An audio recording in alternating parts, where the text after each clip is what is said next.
Hey everybody, this is Mr. Munson, and continuing with Unit 6, we're coming around. This is the last section that we have planned. So Unit 6 is similar figures, so that's kind of a common theme. But in this section, we're going to be looking at parallel lines and proportional parts, okay? Kind of a side thought will lead back into the similarity figures things towards the end of these thoughts. Let's get started. All right, so what I want to do real quick before we start our formal notes is just kind of review some things about parallel lines you should know at this point. Since Unit 3, we've gone through this. This might be a good review for you. When I tell you to put me on pause, I really highly encourage you to do that. Maybe even pull out the vocabulary words for Unit 3 if I'm not sure, instead of just simply waiting and then writing down the answers. So what I want you to do is I want you to take a look at these problems here to the right. And so they're looking at the relationship between a pair of angles. So I'm looking for, on the first line, you to put down the name, the type of angles they are, and then on the second line, the priority. Kind of what's the relationship? And we're looking at usually congruent or supplementary or something like that. So go ahead and put me on pause, walk through these 6 ideas, looking at the figure to the left, and see if you can come up with what they should be.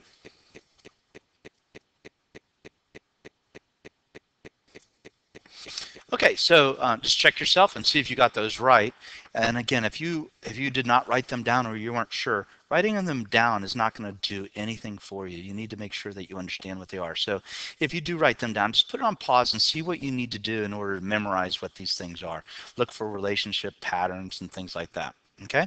Now the next thing I want you to do is I want you to, underneath each one of these, if there's room, you can always do it off to the side. I want you to come up with another pair of angles that are vertical angles, another pair of angles that are linear pair, and so on. Okay.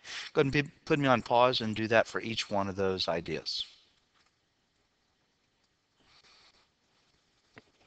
All right. Well, there's some choices. A couple of those, there's no really other choices. Have to be the same ones as me, but when you're looking at vertical angles, there's a lot of choices there in that picture for vertical angles. Linear pair, corresponding angles, that's just another set. There's lots of different choices there. Alternate exterior angles, it has to be that set. Alternate interior angles, it has to be that set as what you wrote down. And then of course with the consecutive, it's the same. It has to be that set. Okay. Now if you're not sure what those are, going on further without knowing those, it's just going to make it harder for you as we get into the deeper ideas. All right, let's move on. Okay, this time I want you to write down what you think each one of those should be. And of course, using the ideas in the previous page, you would want to make sure that you have the ability, knowing what angles should be congruent, what consecutive and all those things. Okay, put me on pause, come back and check your work. All right, there you go. You should have gotten all those correct. Pretty easy stuff. Again, if you had trouble with that, I would hope that you'd take care of that by either coming and see me, do some research in your notes, or whatever you need to, so that as we move forward, you're not having any trouble. All right, let's go on. All right, here we have one of our theorems. It's called the Side-Splitter Theorem. It basically says this: if I have a scenario like this where you have lines that are parallel, and then you have lines that go through them and basically create transversals through them, that you end up with these segments like A, B, C, and D that have a relationship. And that relationship is that they're proportional. Okay. Now what's really kind of cool is if you think about the A here, it's right over B, and there's almost like there's already a division line to create a fraction. So A over B is equal to C over D. Now what about this? A over C. So you have this A over on the left-hand side. A is related to C, right? Like B is related to D. Okay, that's what I'm saying. I'm asking, is that an equivalent proportion? So remember, as we check to see if it's equivalent, what we have to do is just cross multiply and see if the same pieces end up getting multiplied. Indeed, that is exactly what happens. So we could say A over B over here, A over B is equal to C over D. Right? They're like one on top of another. Or we could say A over C is equal to B over D. Either way.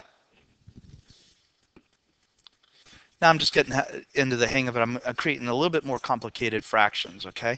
So what I want you to do is I want you to look how I have A over A plus B, right? right? Those two segments are being added, is equivalent to C over, put me on pause and see if you can think through what should be underneath C there. Look at the pattern on the left and see if you can mimic what should be on the right. All right, so hopefully you wrote C over, or C plus D. So what's kind of interesting is that proportion right there makes sense too, in the sense of the side-splitter theorem, and we're going to be able to use that.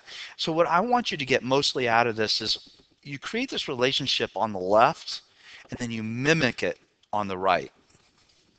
And when you do, you get a proportion that is equivalent to the original A over B, C over D. Okay, so let's take a look at this one. B over something equals something over C plus D. This is a little harder. Put me on pause, just see if you can think through this. It's not too hard, but put me on pause and see if you can do this one and come up with the missing pieces. So as I'm looking at the right-hand side, C plus D, I know that some sum belongs underneath B. So what should that be? How about A plus B? Right? I have C and D, which is both letters over on the right-hand side, and they're being added. So why not add the 2 on the other side? Okay? So now think about what should be on the other side above the C and D. Since B is the bottom piece, I should probably grab the D, which is the bottom piece as well. To me, that makes total sense. Okay, so let's take a look at this. Now we've got 3 parallel lines, so we have a few more pieces than we did before, but they're all parallel, and the side-splitter theorem still works. So what I want you to do is I want you to think through what kind of proportion you're going to write, right? You're just going to relate pieces together that make sense. Now, you're not going to use every single piece in one equation, but I see an x, so I need to write an equation to solve for that x. Put me on pause and see if you can come back and check your work to see if you got the right equation. Okay, so you should have 5 over x equals 7 over 35. Who cares about the 20 and the y? This is just like the problem I looked at, right? So certainly you'd know how to solve that. You just cross multiply and you find out what x is. So once I did that, I found x is equal to 25. I can stick that into that spot right there. Okay, see if you can write an equation for y.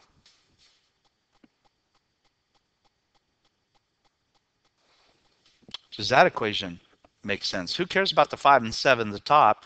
25 over 20 equals 35 over y. So y ends up being 75. Now here's a cool thing. I don't like to use my own information. That's what the 25 is. Because if I've calculated that wrong, I have no chance of getting that right. So what's kind of cool is you almost can't go wrong as long as you're making sense of the pieces that you're putting together. Let me show you another equation I could have wrote for y. There you have it.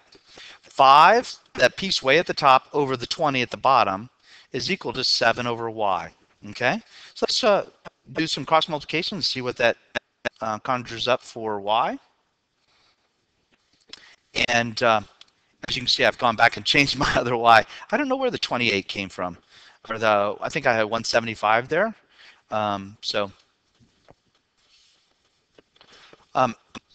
Again, I had like 175 there for y on the first one. I made a mistake in my calculation. But as you can see now, I've corrected it. And it should be both, no matter what equation I wrote, it should still equal 28. Okay? All right, let's take a look at the proportionality theorem. It's actually the triangle proportionality theorem. And basically, this is the side splitter, right? The only thing is that my 2 lines meet at the top and create a triangle. So it's the same idea. No big deal. So let's go over to our triangle on the right-hand side and write our equation, solve for y, or solve for x. And there you have it. See, it doesn't matter. I have the same pieces as in the ones where the lines didn't meet. So what if they meet? Doesn't matter. I still have parallel lines, and those parallel lines cut those 2 sides that are up and down, cut them into proportional parts. All right, let's take a look at this. Now, just go ahead and put me on pause and write that figure down, but I'll tell you there's not enough information. I'm going to add some information. I just want to keep it as clean as possible for right now. So go ahead and write that down.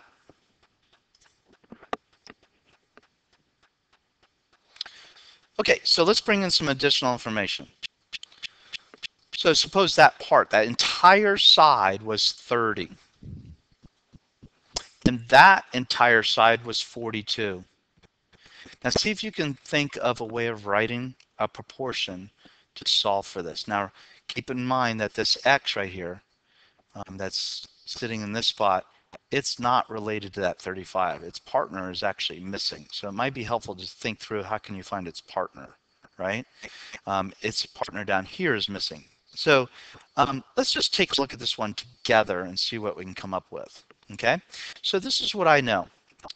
Over on the right-hand side, if this thing is 35 and the whole thing is 42, I can certainly find that part by taking 42 minus 35. So I'll put a 7 in that spot. Okay, now I'm going to use that same idea to come up with this one. Okay, now this is an algebra idea that a lot of times students at this level, it seems difficult for them to think through, but it makes total sense. Okay, keep in mind what I did here. I took the whole thing, subtracted away to the piece I know, and I got what I wanted. Okay, so I'm going to use that same property here to find this. The whole thing is 30. I'm going to subtract away what I know, and well, that's it. I'm going to put that in that spot.